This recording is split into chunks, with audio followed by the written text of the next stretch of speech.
and not charge the new, business coming in for deficits previously let. And I think that's part of it, and that's part of what the So there's a way transportation. to finance that. But that's what the transportation consultant, that's part of what they're looking at. That's why we don't have those recommendations now. We will come back with some recommendations. Let me just throw it. My philosophy is find a way to make it happen. You know, so there's going to be a lot of what they should have done, could have done. Oh no, I'm giving. But your points are very accurate. This is 20 years ago. And like I say, I give Mud credit for making the difference in Naples. It's just now we need to look east of 951. Denise, I've been raising so much hell in the CAC meetings about that one issue of putting us on the back burner and trying to get it to where we're working hard to try to get that happen.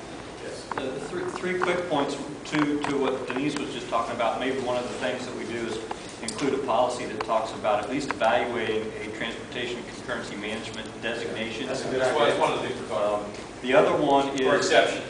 Yeah, I know there's been a lot of discussion about, you know, the costs of roadway, and the county standard is an urban standard, and that's remarkably expensive and may or may not reflect the character of the $12 million a lane mile. Yep. That's crazy. So there, we might want to put some direction in here about consider urban or rural cross sections.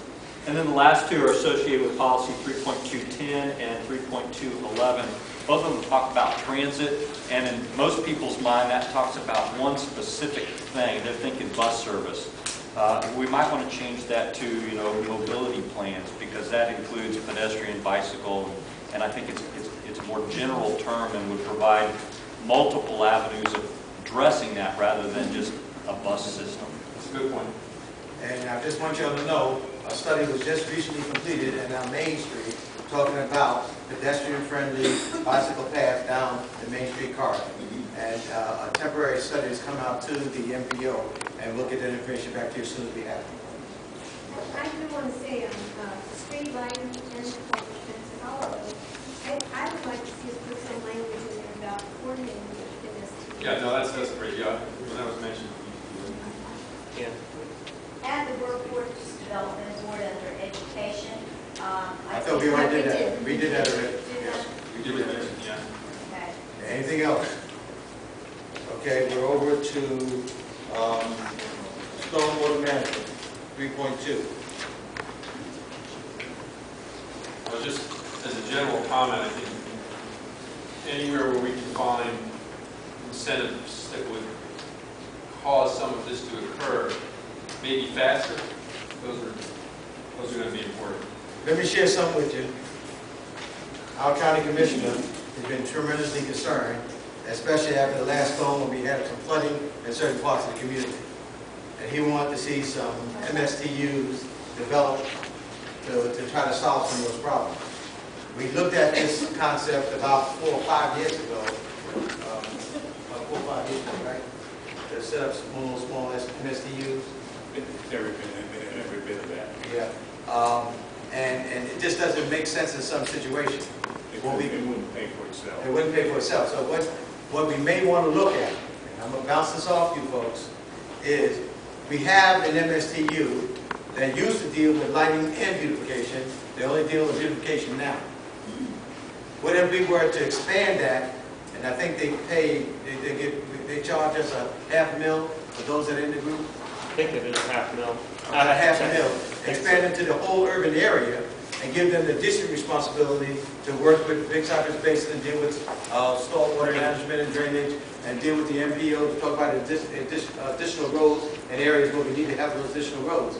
And that way we can, and it should be that way, because we should all be sharing in the burden of beautifying Main Street, and we are not all doing that right now. Well, and you get a revenue stream that's dedicated to this geography that somebody else can't steal. Right, yeah, and I think that might be the way to go. Maybe that's the wrong word. Used in other areas. No, you said it right the way you said it. Okay, so that's just something we're looking at. Y'all think about it, talk to some other people about it, because that might be a way we can make something happen, work together. In fact, there's going to be a workshop shortly between the CRA and the MSTU to kind of look at how we can provide better services to the whole community. Okay, the next one is Objective 4 that says protect important natural resources through implementation of appropriate development standards. Now, we already have natural resource protection standards in the, I'm sorry, where are you? Objective 4.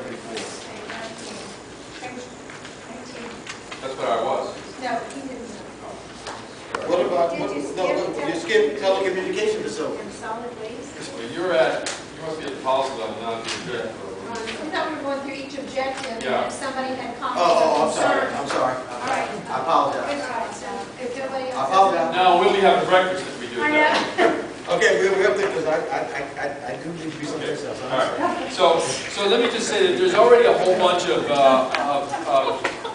significant environmental protection standards at, let me start at the federal level, at the state level, and at the local level. But there's some unique things about Immokalee just because of where it's located.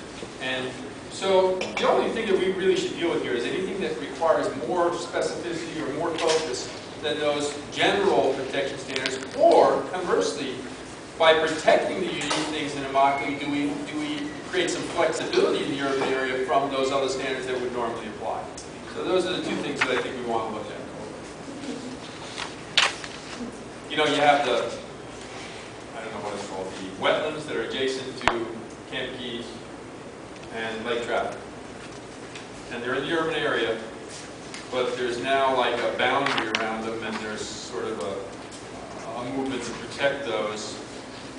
And so the question is, wouldn't it be appropriate then to allow the landowners in that area to transfer those development rights and things like that? And those are the things that we have to look at. And, you know, I 100% think that it is appropriate.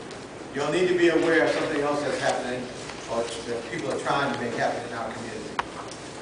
They're trying to develop a habitat conservation plan for the urban area of Immokalee.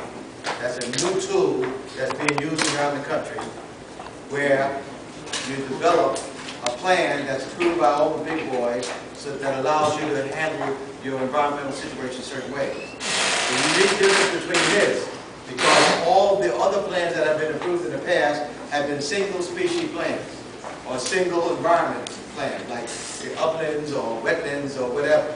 They're trying to do a multi-species and multi-environment for our whole urban area.